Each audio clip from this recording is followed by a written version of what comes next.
In the beginning, God formed Adam from the dust of the ground and breathed life into him. He placed Adam in a paradise called the Garden of Eden, a place full of beauty, rivers flowing with life, and trees heavy with fruit. Every need was met. Adam walked in peace, surrounded by the songs of creation.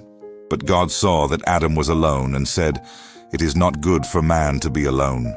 So he caused Adam to fall into a deep sleep, and from his side, God fashioned Eve. When Adam awoke, he beheld her and said, "This is bone of my bones, flesh of my flesh." Together, they lived in harmony with God and with one another. In the center of the garden stood two trees, the tree of life and the tree of the knowledge of good and evil. God told them, "You may eat from any tree, but not from the tree of the knowledge of good and evil, for when you eat of it, you shall surely die." For a time, Adam and Eve lived without fear or sorrow. But one day, the serpent came to Eve. With cunning words, it asked, "Did God really say you must not eat from any tree?" Eve replied, "We may eat from any tree except the one in the middle of the garden. If we eat from it, or even touch it, we will die." The serpent whispered, "You will not die. Your eyes will be opened. You will be like God, knowing good and evil." Eve looked at the fruit. It was beautiful. Temptation grew, and she reached out, plucked it, and ate. She handed some to Adam, and he ate too.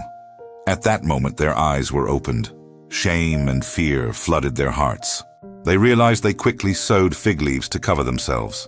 When they heard the sound of God walking in the garden, they hid among the trees. God called, "Adam, where are you?"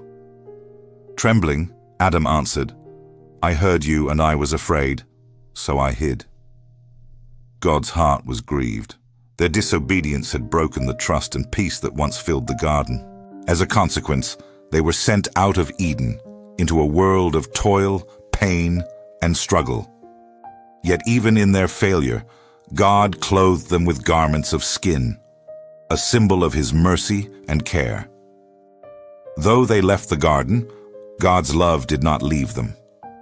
He set in motion a plan of redemption that would one day restore what had been lost. The story of Adam and Eve reminds us that choices carry weight, and even the smallest act of disobedience can create ripples that affect our lives and others. Yet, it also shows the depth of God's love. Even when we fall short, even when we hide in our shame, God still seeks us, asking, "Where are you?"